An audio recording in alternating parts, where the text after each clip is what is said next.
I stabbed a piece of roast chicken with my fork just as my father leaned back in his chair, smiling proudly at my older brother.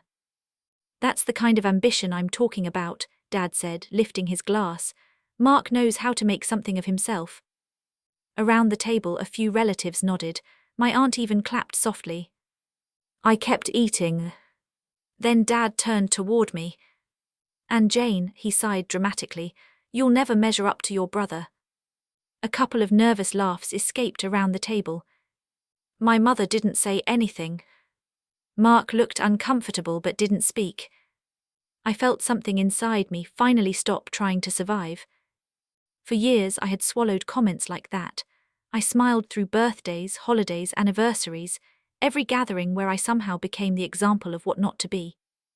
Not this time. I pushed my chair back. The legs scraped loudly against the hardwood floor, silencing the room. I picked up my car keys from the table. "If that's how you feel," I said calmly, looking directly at my father, "then he can start paying your mortgage." The color drained from Dad's face. Before anyone else could react, Mom frowned. She looked first at me, then at Dad. "What mortgage?" she asked quietly. The entire dining room froze. Dad shot to his feet so fast his chair nearly tipped over. "Jane," he snapped, "that's enough." No one moved. No one even reached for their food. Every eye in the room shifted between us. For the first time in my life, my father looked scared. It was supposed to be another ordinary Sunday dinner. Mom had cooked far too much food as always. The dining room smelled like roasted garlic, fresh bread, and the apple pie cooling in the kitchen. My cousins were laughing over old family stories only minutes earlier. Now the laughter had disappeared. Dad kept staring at me with the same look he'd used my entire childhood whenever I dared challenge him. Only this time it wasn't working. "You don't know what you're talking about," he said through clenched teeth. I met his eyes without blinking. "I know exactly what I'm talking about." Mom slowly set down her fork. "Richard," she said, her voice calm but confused, "what is she talking about?" Dad answered without looking at her. "Nothing. It doesn't sound like nothing." My uncle cleared his throat. "What mortgage?" he asked. Dad forced a laugh that fooled absolutely no one. "Jane's being dramatic." I almost smiled. For 35 years I'd been the quiet daughter, the dependable one, the one who apologized first, the one who kept family problems inside the family. Dad counted on that. He counted on me protecting him. He counted on me staying silent the same way I always had.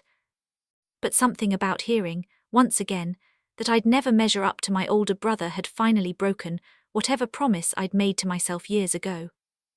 I looked around the table. Every relative was waiting. Mom's confusion had turned into concern. Mark looked from Dad to me as though he were trying to solve a puzzle he hadn't realized existed. Dad suddenly stepped toward me. "We're done discussing this," he said sharply. "No," I replied. "I think we've avoided discussing it long enough." His jaw tightened. He opened his mouth, then stopped himself the moment Mom stood up beside the table. She looked directly at him. "Richard." There was a silence so heavy I could hear the grandfather clock ticking in the hallway. "What isn't she telling me?" Dad's eyes locked onto mine before he could answer. And I knew he was desperately trying to stop me from saying another word. Dad's eyes never left mine. For a brief second I almost looked away. That had always been my instinct: keep the peace, change the subject, pretend the moment never happened. But I couldn't unknow what I'd sacrificed. And I couldn't keep protecting someone who had spent years convincing everyone I wasn't enough. The silence around the table pulled me backward through years of memories. It hadn't started with the mortgage. It had started with comparisons. When Mark brought home a B, Dad called it proof of potential. When I brought home straight A's, he asked why I hadn't joined more clubs. When Mark changed jobs 3 times in 2 years, Dad admired his entrepreneurial spirit. When I stayed with the same company long enough to become a senior financial analyst, Dad called me predictable. Every family gathering followed the same script. Mark's taking risks. Mark thinks big. Jane's doing fine. Fine. That word followed me through birthdays, Christmas dinners, graduation parties, even my own promotion celebration. Nothing I accomplished ever seemed to matter. Someone always found a way to compare me to my brother. And somehow I always came up short. 3 years earlier, everything changed. Dad had called me late one evening. His voice sounded different. Smaller. "Can you come over?" he'd asked. "I need to talk to you." When I arrived, Mom was visiting one of her friends, leaving Dad alone in the house. I'd never seen him look so defeated. He sat at the kitchen table, surrounded by unopened envelopes. His hands shook as he slid one across to me. I looked down. Mortgage notice. Past due. Another envelope. Final warning. Then another. My stomach tightened. "Dad." He rubbed both hands across his face. "I've made some mistakes." He wouldn't meet my eyes. The market turned, some investments went bad. "How bad?" He hesitated. "Worse than your mother knows." I remember feeling scared for him. He had always seemed so certain about everything. Seeing him admit weakness felt almost unreal. "If your mother finds out," he whispered, "it'll destroy her." He leaned forward. "I just need help getting caught up. I'll pay you back. I swear."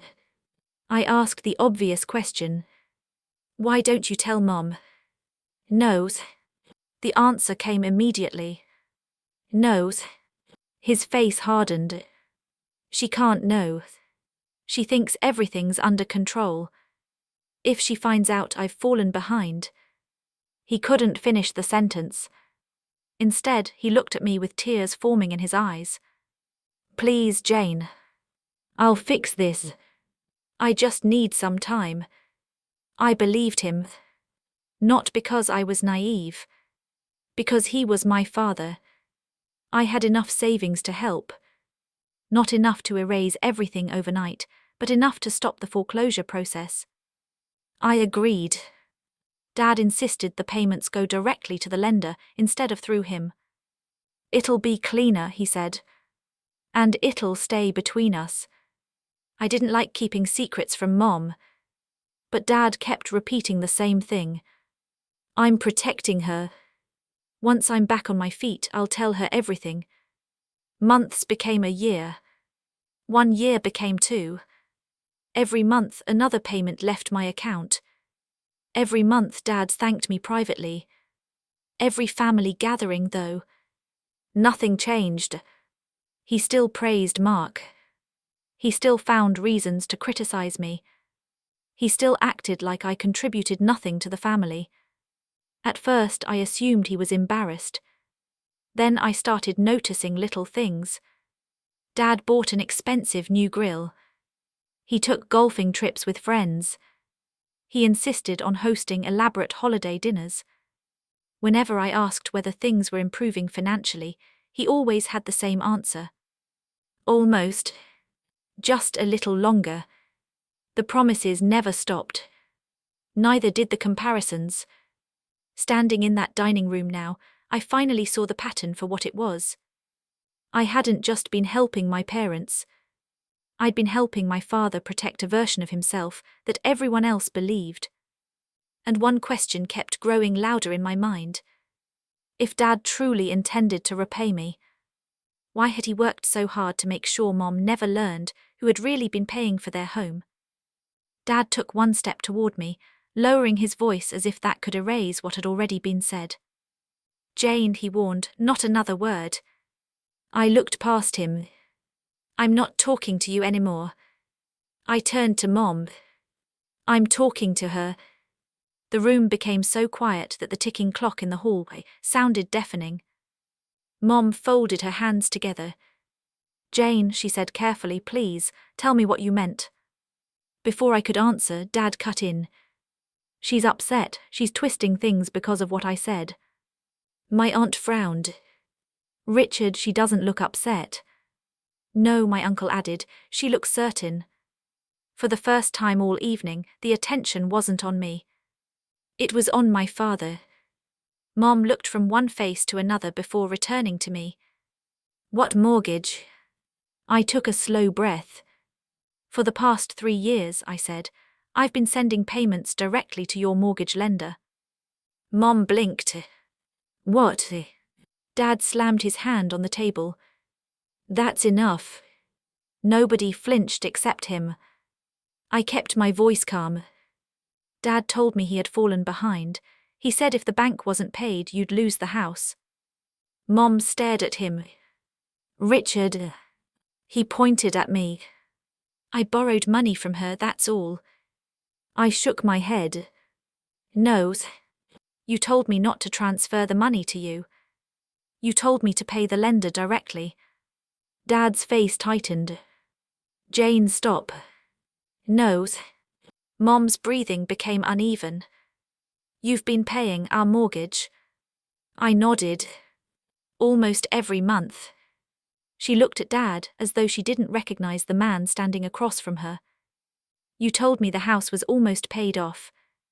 It was, Dad answered quickly.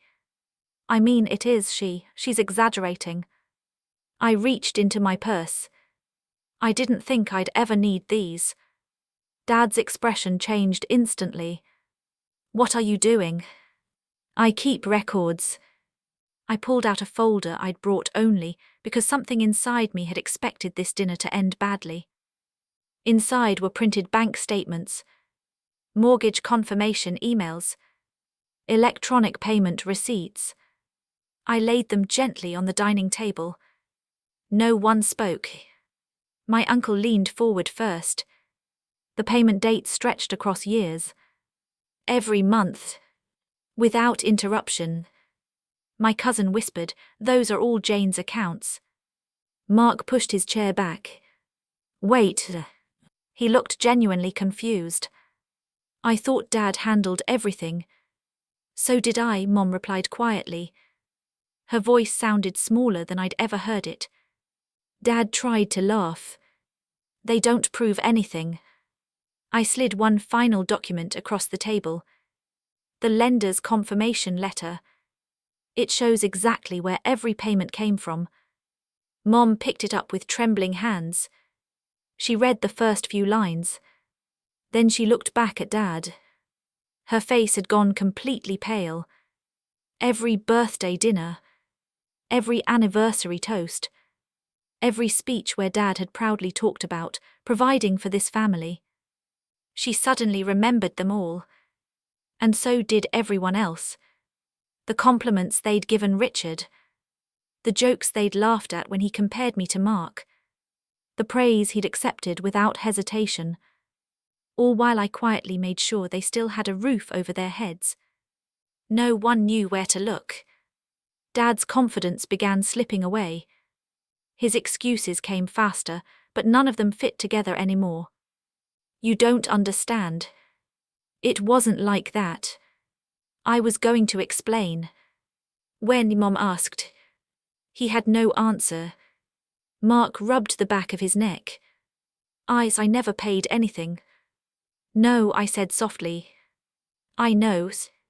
Dad looked around the room, realizing every pair of eyes had turned against him. Without another word, he spun around, stormed out of the dining room, and disappeared down the hallway. A second later, slam. The door to his home office shook the walls. The lock clicked from the inside. No one moved. Mum stared at the closed hallway door, then slowly lowered herself back into her chair. The house felt strangely smaller after Dad locked himself in his office. No one reached for their dinner. The food sat untouched while the silence settled over the room. I slipped my keys into my purse. I should go. Mom looked up immediately. No. Her voice was soft, almost pleading. Please stay. It was the first time that evening she had asked me for anything instead of looking to Dad for answers. I slowly sat back down. She stood, wiped her hands on a dish towel, and walked toward the hallway. "Richard," she called through the closed office door. No answer. "Open the door." Silence. "You owe me an explanation." Still nothing. She rested her forehead against the wood for a moment before quietly turning away. "If he won't answer," she said, "then I will." Instead of returning to the dining room, Mom disappeared into the bedroom she shared with Dad. A minute later, I heard drawers opening, cabinet doors, file boxes being dragged across the floor. Dad had always handled every bill in the house. Mom had trusted him completely. Tonight, for the first time in their marriage, she was checking his work. The rest of us waited. Even Mark looked nervous. "I honestly didn't know," he said, rubbing his forehead. "I thought Dad had everything under control." I looked at him. "I know." He lowered his eyes. "I've never paid toward the house. I never even asked." "No," I answered quietly. "You never had to." 20 minutes passed before Mom returned. She was carrying a worn accordion folder. Her hands were trembling. She spread the papers across the dining table. Mortgage statements, late payment notices, final demand letters. Several envelopes were still sealed. She stared at them in disbelief. I've never seen these before." She picked up another notice. "This one's almost 3 years old." Another. "And this one says payment overdue." Then another. They were all hidden. She looked at me. "Jane, did you really pay these?" Instead of answering immediately, I unlocked my phone. I opened my banking app. Scrolling month by month, I turned the screen toward her. There is electronic transfers. Same lender. Same amount. Month after month. Year after year. Mom slowly compared the dates on my phone with the notices lying on the table. Every payment matched. She covered her mouth. "Oh my God. You've been paying while I thought." She couldn't finish. Her shoulders shook as the realization settled over her.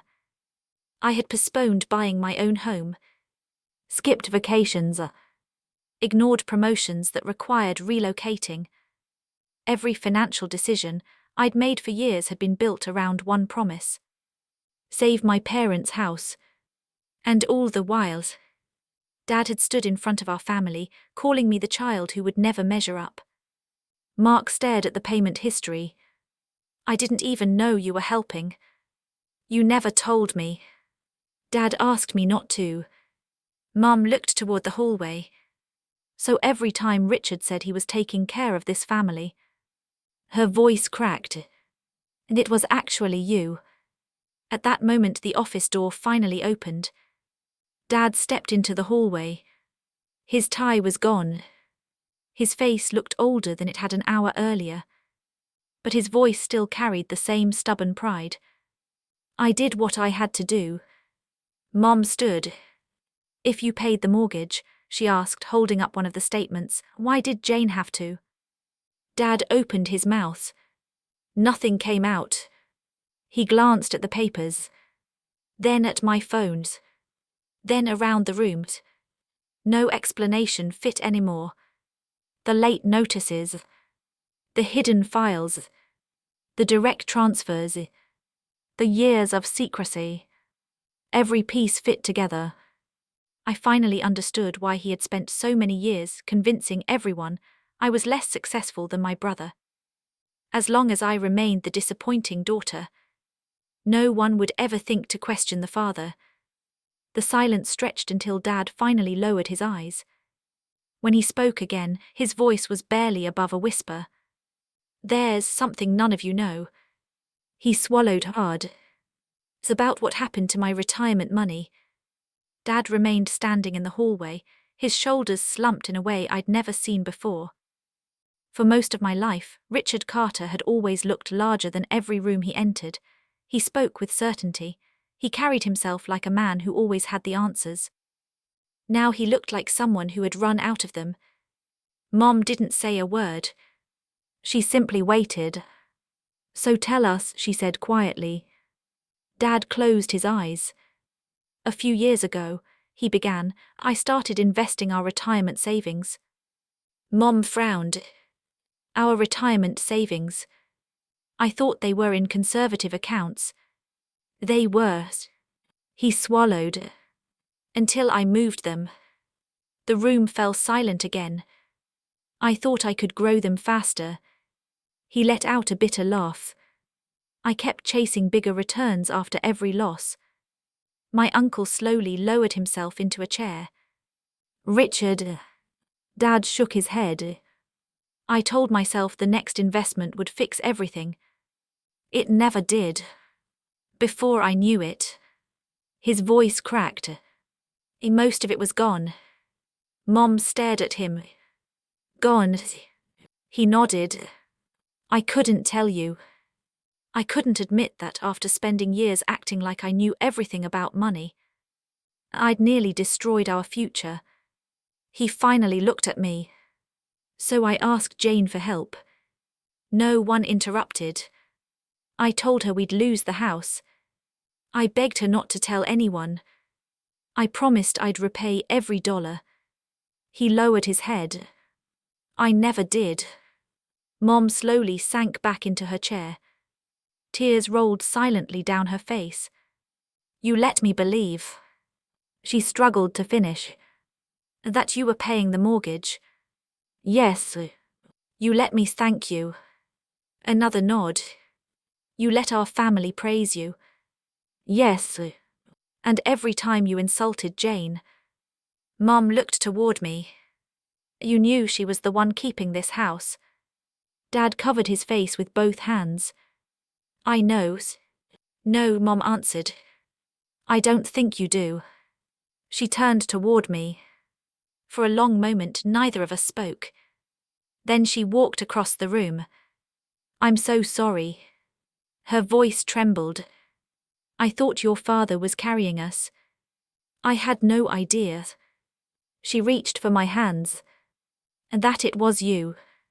I squeezed them gently. "I never wanted credit. I just wanted the truth. And I wanted the comparisons to stop." Mom nodded through tears. "They stopped today." Across the room, Mark hadn't moved. He looked completely defeated. "I don't deserve everything Dad said about me." I looked at him. "This isn't about deserving. It's about honesty. You never asked to be put above me." He nodded slowly. "But I never questioned it either." "No, you didn't." Dad finally looked at his son. "Mark." Mark raised a hand. "No, you don't get to do that. You spent years telling Jane she'd never measure up. Turns out she was carrying all of us." The words hit harder than anyone else's. Dad had always imagined Mark standing beside him. Instead, his favorite son had stepped away. The illusion he'd built for years disappeared in a single evening. I reached into my purse and removed one final envelope. I placed it on the table in front of Dad. "What's this?" he asked. "My last payment confirmation." He looked confused. I smiled sadly. "There won't be another one." He stared at the paper. "Jane knows." My answer is no. I've spent 3 years putting my life on hold. I've delayed buying my own home. I've passed on opportunities because I believed your promises. I'm done." Dad looked around the room, hoping someone would argue with me. No one did. Even Mom quietly nodded. "She's right." Over the next several months, everything changed. Without my monthly payments, my parents couldn't keep up with the mortgage. There were no hidden accounts. No miracle investments. No secret income.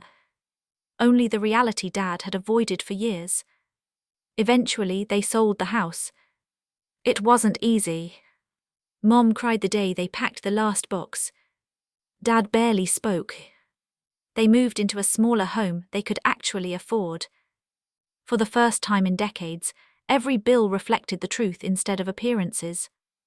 Extended family members stopped asking Dad for financial advice. Instead, they called me. Not because I'd exposed him, because they'd finally learned who had been quietly solving problems all along.